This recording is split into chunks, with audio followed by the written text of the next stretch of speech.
dans les services. Toutes ces pochettes de sang viennent des donneurs de Guadeloupe pour 30% d'entre elles et les 70% restants de l'Hexagone. Depuis 2005, la Guyane ne peut subvenir aux besoins de transfusion pour les globules rouges, notamment pour les problèmes infectieux qui sont plus importants que dans le reste de la métropole, notamment pour le HIV qui est 10 fois plus important, l'hépatite B, la maladie de Chagas et le paludisme qui persiste encore. Ce dépôt de sang ultramoderne permet de stocker des globules rouges, mais aussi du plasma et des plaquettes sanguines. Un stock minimum est en permanence entreposé ici pour subvenir aux besoins réguliers de l'établissement.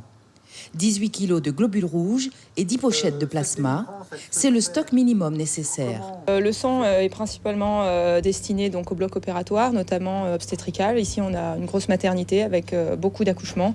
Et donc, on a des grosses hémorragies de la délivrance ou des anémies chroniques chez les femmes enceintes qu'on a besoin régulièrement de transfuser. Il y a aussi le bloc opératoire et il y a aussi une grosse population drépanocytaire qui est suivie et dont les prescriptions sont régulées entre les cliniciens et les biologistes. Tout ça en coordination avec l'EFS. Le dépôt de sang est une antenne du laboratoire du CHOG. 2 services indissociables pour une bonne utilisation de ces pochettes de sang. Et ces globules rouges, elles transportent notre oxygène. C'est cet oxygène-là qui nous permet de nous faire vivre. Sans globules rouges, on meurt. Et le sang, c'est donc l'autoroute des globules rouges. Et ces globules rouges, le problème, c'est qu'elles sont nécessaires. Et quand on a un gros accident, on perd des litres de sang. On a 6 litres de sang en adulte. Et si on commence à perdre ne serait-ce qu'un litre, notre quantité d'hémoglobine, qui est notre constituant principal de la globule rouge, va diminuer au-delà de certains moments et il va falloir envisager de transfuser.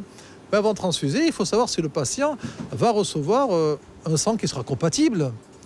Et ce sang compatible dépend de ce que la globule rouge, elle a tout autour d'elle. Elle a des étiquettes qui vont pouvoir dire si c'est un groupe O, un groupe A, B ou AB. Avant de procéder à une transfusion sanguine, il est primordial de s'assurer de la compatibilité entre le groupe sanguin du donneur et celui du receveur. La compatibilité, ça veut dire que le groupe sanguin soit du patient soit compatible avec le groupe sanguin de la poche.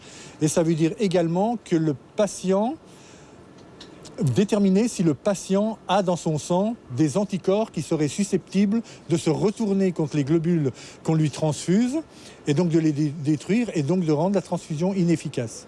Les patients drépanocytaires sont les plus sensibles à la transfusion sanguine. Depuis peu, le CHOG pratique une nouvelle technique appelée échange érythrocytaire, un procédé qui sera officiellement présenté le 19 juin prochain au CHOG à l'occasion de la Journée mondiale de lutte contre la drépanocytose.